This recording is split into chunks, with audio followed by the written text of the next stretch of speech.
Hey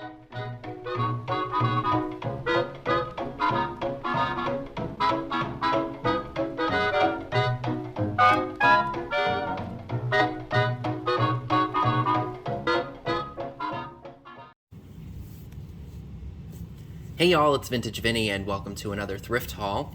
Everything I'm going to be sharing with you today came from one of the thrift stores that's in Hancock, Maryland, and it benefits a women's shelter. So without further ado, let's go ahead and get started, shall we? This is a really cool item here, and I believe that this is a piece of industrial kitchenware. On the inside of the lid here, it says Bloomfield, Chicago, Illinois. Oh, it's Bloomfield Industries, I'm sorry. Chicago, USA stainless steel. I'm not sure what this would have held at one point, but it's a nice heavy-duty piece of glass and would definitely come in handy even in today's world. I'm sure somebody could use this when they're cooking or something. Maybe it's a sugar bowl? A very big sugar bowl? I don't know. Now this is a really cool tin. This is a Caddy Kit tin. Fun for all of the family. I love the graphics on this. And originally it was $4.25. Made by the Trichem Inc. in West Orange, New Jersey. So like I said, I love the graphics on that. I may end up saving this for when I do another sale with Katie of Vintage and Vinyl. You all really seem to like the sale that I just did with her. And I need to gather up as much industrial type items as I can, so that way when we do another sale, I've got a lot of great stuff that appeals to all of you. So these two items I may wait and sell when I'm with her, because you all seem to really like when we sell those kinds of things together. All right, and the last larger item I'd like to share with you all before we go ahead and check out the smaller goods. I have a whole bag of matchbooks, some modern, some older, and I believe that there are over 100 of these in here. I think I counted 104. So these I did offer at my drop sale. I haven't filmed that yet, so I'm not sure if these have been claimed. But if this is something that interests you, you can check out the drop sale and see if it's been claimed. If not, you can always email me and let me know that you are interested.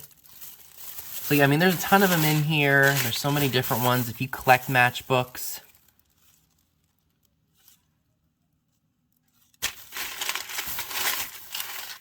definitely would be a great piece to add. My uncle actually has a one of those old Necco candy jars from the 30s. And he's a big music buff, so he loves going to concerts and such, and all the concerts that he's been to, he puts them in this Necco wafers jar, kind of like, you know, a memory jar, sort of a thing. And it has all of the tickets that of all the concerts he's been to over the years. So yeah, definitely some awesome pieces in here. So these are some really fun items. I saw this box and I thought, you know, that looked really interesting. And because this store is so tiny and I'm usually engaging with the owner of the store and I just see something that I like and I put it with my stuff, I don't really look anything up. I just kind of grab and go because the prices are so reasonable, and sometimes she'll just give me stuff. So I spotted this English leather collection. It's like, I think it's an aftershave set. Unfortunately, it is missing the Racket Club and the English Leather Lime, but the other three are present. I cannot remember what this set goes for. If it was completed, go for more, but I think because there's only 3 in there, it will, of course, detract from the value a little bit, but it's got the original box, and I said, what the heck? I'm sure somebody out there is willing to buy just these 3. Now, this is really funny, and I'm going to have to take some Barkeeper's Friend to the inside. But sorry if this offends you, but it says movie buff, and there's a naked guy walking into the movie theater. And there are people laughing, and then you got people staring. They're just like, oh my god, what is this guy doing? And this was by Shoebox Greeting, which is a tiny division of Hallmark, or was a tiny division of Hallmark, and it's from 1988. I can't remember what this mug goes for. I did look it up. I don't usually buy coffee mugs. They gotta be something really unique, like this one, for me to buy it. So, yeah, that was really neat. Couldn't say no to that, because I laughed my butt off at it. So this item kind of baffles me. I know it's a box, but I'm not exactly sure what on earth went into it. Ooh, that wasn't supposed to happen. But here's how it opens. And I almost want to say maybe it holds a book of some sort, or maybe it's like something that you put on a bookshelf and like to disguise it if it was valuable or something. I don't know. Your guess is as good as mine, but I'm sure one of you all knows what this is and will tell me all about it. But I saw it and I was like, you know, this is really interesting. I like how it opens. I may have to take this out because it's going to keep doing that. Oh, well. But like I said, really neat. And yeah, it was just something that I could not leave behind. So these pieces are really, really fun. This is an old ovular frame with a really great Victorian lady in it. I took it out of the frame just to look at it, and I think it's just a cutout from a magazine or something. But how stinking cool is that? I saw that in the shop, and I just couldn't resist it. And I think it says copyright 1910. I don't know if it's going to show up on camera real well. Oh, maybe it will. And I think it says 1910 on it. So that's really cool. So I couldn't leave that behind. This I actually bought on Risk. This is a United States map puzzle. And I took it home, and I took it out of the box, and I'm happy to report that it is 100% complete. Pretty cool, huh? So this little sheet that came with it, by the way, this was made by the E.E. Fairchild Corporation in Rochester, New York. So it looks like it gives you the state name, the abbreviation, when they joined the Union, rank and size, the rank and population for the time period, the state nickname, and then the state flower. So that's something really cool that I completely forgot came with this. I was just happy that it was complete because I was afraid I was buying a puzzle that was incomplete. So this I will be keeping for myself. I absolutely love it. If I had to date it, I would probably say the 1960s, maybe a little bit earlier, because there's no barcode. Of course there's not going to be a barcode, but there's no zip code on it, so it's probably before 1963. So I would say 1962, maybe a little bit back. Because we had all of our states, didn't we, at that time? Because I think Hawaii... Oh, was it Hawaii? God, I don't know why I can't think of this now. Hawaii became a U.S. state in, what, 59, I think it was?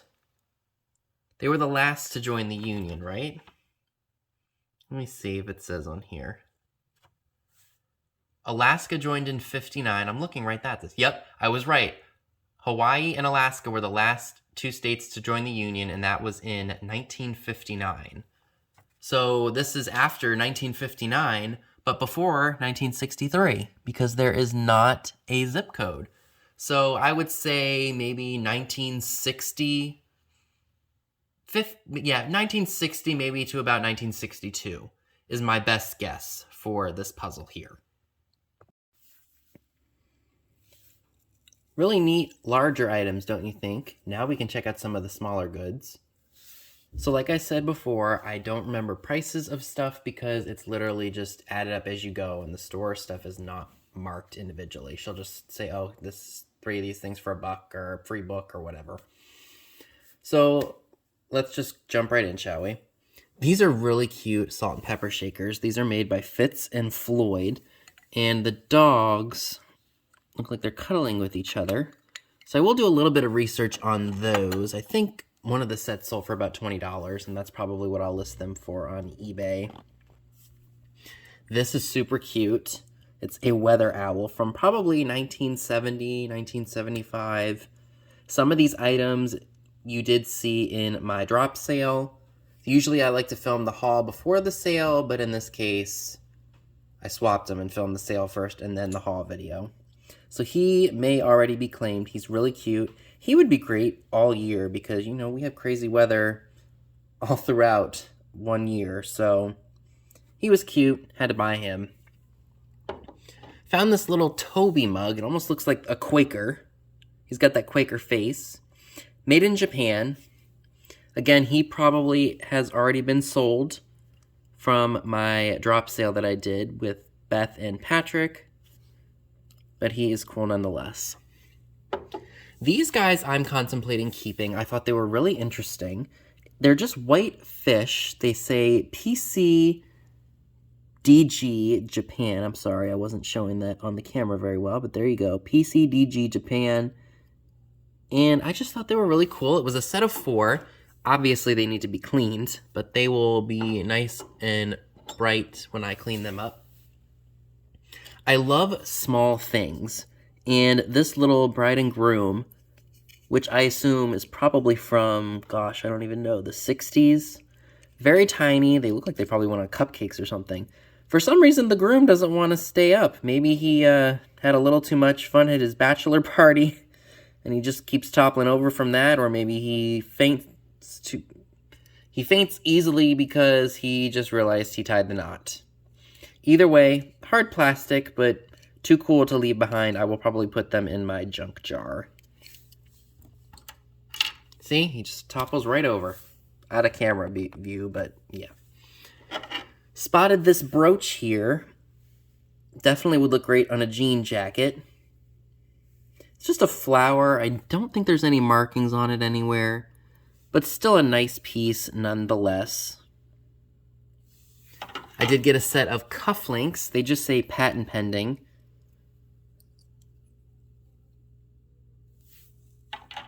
Found this little miniature lighter here. Probably went on a keychain or something. But again, just a small item that I'll probably put in my junk jar because that is just really, really cool. I found a wishbone pin with a pearl. Probably a faux pearl, I would say. Really neat, though. Never seen that before. There was only one of these. I was kind of disappointed, but I felt it needed a new home. It is a cufflink, and that is a bust of Abraham Lincoln. So that was really, really neat. Got this little mini horse here. I think it's a horse. And I think that this is probably a Cracker Jack prize. Could be very wrong about that, but that's what I'm getting from that. And then the last piece of jewelry is this piece. Not really sure what it entails, but it's got a heart that dangles from it, and it's just a hand. Really neat. Then I got some matches. Like, I got a whole thing of matches. Like, I couldn't just pick out, like, 1 or 2. I had to buy the whole bag of them, and she gave them me for a really good price. So I picked out some that I'm going to be keeping for me. This one says, "Meet me at the merry-go-round," and it does go round and round. The Fairmont Hotel atop Nob Hill in San Francisco. I do like to keep my eyes peeled for the feature matchbooks, which are matches that have, like, an image on them. But I didn't see any of those in this lot, which is okay. Just hit or miss sometimes. We got this one for Smith's Fancy St. Thomas Virgin Islands souvenir. Look at the starbursty mid-century. Look at that. Loved it. And I love that color of the interior there. So that will be, again, going in my junk jar. I love the graphics of the Harris Club in Reno, Nevada. Look at that. This one's definitely giving me 70s vibes. This one is for Brennan's. This is for, I'm going to butcher that, HAAG's Indianapolis Motor Speedway.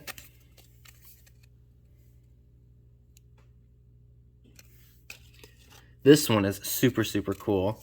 The Last Frontier Village, free admission.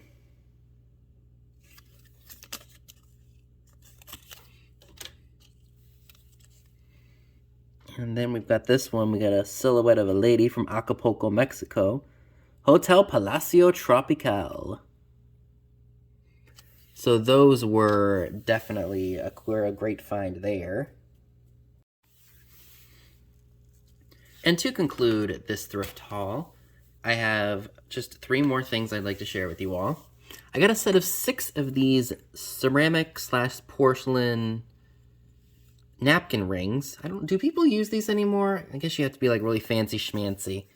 These I would definitely say fit more of like a shabby chic farmhouse cottage kind of style because of the flowers and such.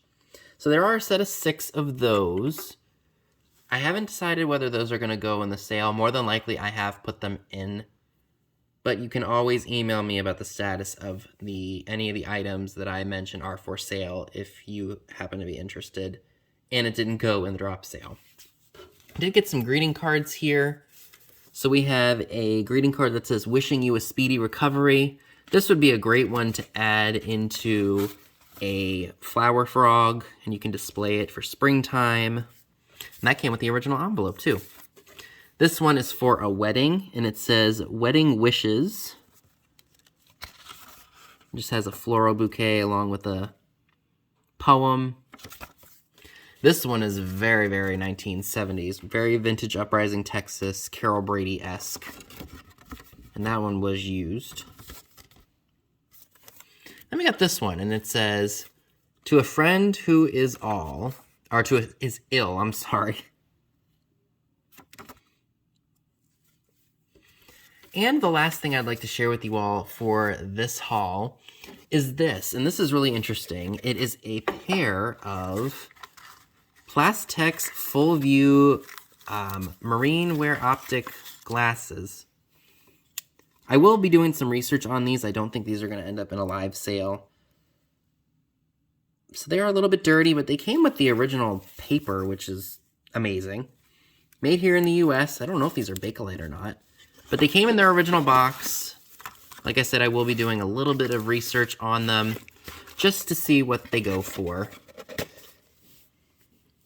So, folks, that is everything that I would like to share with you all from my trip to one of the few thrift stores that are in Hancock. Let me know down below in the comments section what were your favorite items from this haul.